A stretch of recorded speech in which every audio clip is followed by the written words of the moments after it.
Hello student, CBSE ने finally sample paper 2021 board exam के लिए इशू कर दिया है सभी सब्जेक्ट के। तो अगर आप हमारे चैनल पर विजिट करोगे तो वन बाय वन हमने सभी जितने भी सब्जेक्ट हैं उनका सिंपल क्वेश्चन पेपर के साथ सॉल्यूशन प्रोवाइड किया है। तो आप सभी वीडियोस को ज़रूर से ज़रूर देखें। बात करते हैं सैम्पल क्वेश्चन पेपर यहाँ पर सोशल साइंस की।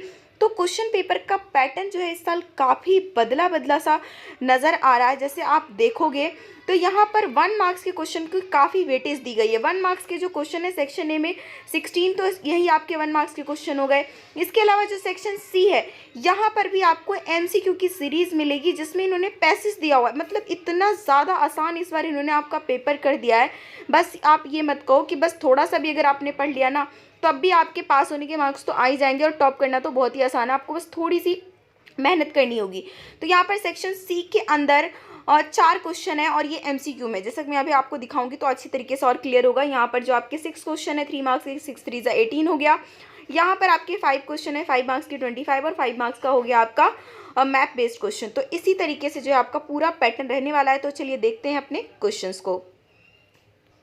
अभी जैसे कि आप यहाँ पे देख पा रहे होंगे कि सोशल साइंस का सेक्शन ए में टोटल 16 क्वेश्चन आपको 1 मार्क्स का मिलेगा, जिसके अंदर एमसीक्यू भी होंगे, फिल इन द ब्लैंक्स भी होंगे, एक आध क्वेश्चन असर्शन रीजनिंग का भी डाला हुआ है और कुछ अलग टाइप के क्वेश्चंस भी इसमें डले हुए हैं। तो वो सारा जो ओवरव्यू आप यहाँ से कर सकते हो।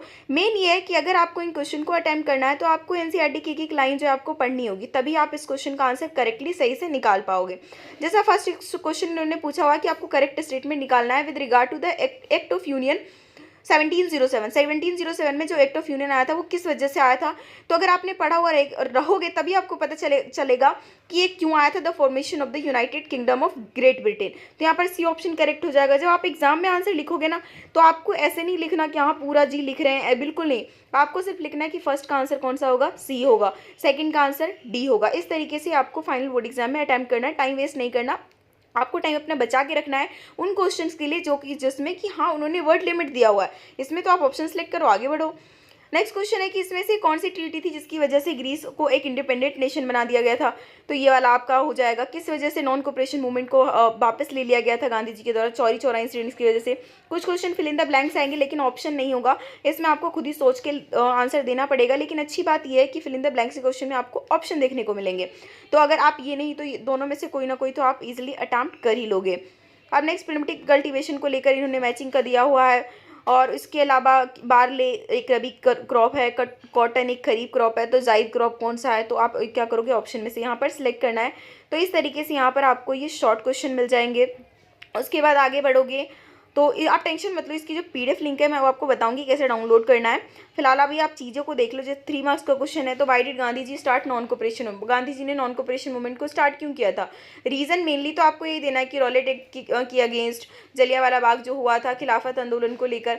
लेकिन इसको आपको ना वर्ड लिमिट दिया होता है, तो पहले आप पॉइंट लिखोगे, उसके बाद इसके अंदर आप डिफाइन भी करोगे। यहाँ पर इन्होंने सिर्फ मेन पॉइंट दिया हुआ है कि हाँ इस क्वेश्चन के आंसर में आप ये तीनों मेन पॉइंट लिखोगे तभी आपको 3 मार्क्स मिलेंगे। बाकी इसको डिफाइन करके भी वहाँ पर आपको लिखना होगा।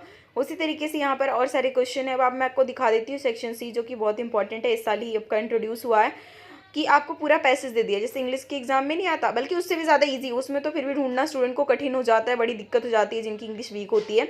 बट यहाँ पर आप आसानी से ढूंढ लोगे क्योंकि आंसर जो यूँ ही मिल जाएंगे आपको। पहले आपको पैसेज पढ़ना है, फिर उसके बाद 4 क्वेश्चन है, साथ में ऑप्शन भी दिए हुए हैं, तो यहाँ से आंसर आप इजीली निकाल पाओगे। तो ये जो 16 मार्क्स के क्वेश्चन है लगभग आपके फ्री के हो गए। 16 मार्क्स में तो आपको लिए बिल्कुल ज़्यादा मेहनत करने की ज़रूरत है नहीं, आपको कहीं ना कहीं इसी में से आंसर, मोस्टली क्वेश्चन के आंसर इसी में से मिल जाएंगे।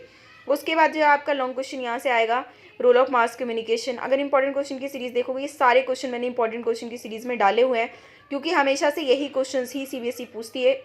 क्योंकि जब आप चैप्टर पढ़ोगे ना तो भी आपको पता चल जाएगा कि हाँ यही वो क्वेश्चंस हैं जो एग्जाम में पूछे जा सकते हैं। तो आपको इन सारे क्वेश्चंस की प्रैक्टिस करनी है, इंपॉर्टेंट क्वेश्चन की सीरीज भी। और दोबारा से हम 2021 बोर्ड स्टूडेंट्स के लिए लाएंगे। तो वीडियो को आपको क्या करना है, ज़्यादा से ज़्यादा दोस्तों के साथ शेयर करना है, ज़्यादा से ज़्यादा लोगों तक पहुँचाना है और चैनल को सब्सक्राइब करके रखना है ताकि नई वीडियो डले तो उसकी जानकारी आपको पता चल जाए और आप फटाफट से देख सको। मैथ बेस्ड क्वेश्चन के बारे में बात करें तो 2 हिस्ट्री में से आएंगे, 3 ज्योग्राफी में से आएंगे और उसमें भी आपको क्या दे देंगे, आपको ऑप्शन दे देंगे। तो उसमें से आप क्या कर सकते हो, सिलेक्ट कर सकते हो। मेनली आपको आंसर पता होना चाहिए, थोड़ी सी मैथ की जानकारी होनी चाहिए, जो कि आप 6th 7th में पढ़ के आए हो तो इतना तो आपको पता होगा। यही सब कुछ आपको दिखाना है। बाकी आप जो है इसका डिस्क्रिप्शन में लिंक है, उसको डाउनलोड करके हो सके तो अपनी कॉपी में नोट डाउन कर लेना, क्योंकि नोट डाउन करने से जो है आपको चीज़ें बहुत लंबे टाइम तक याद रहेंगी।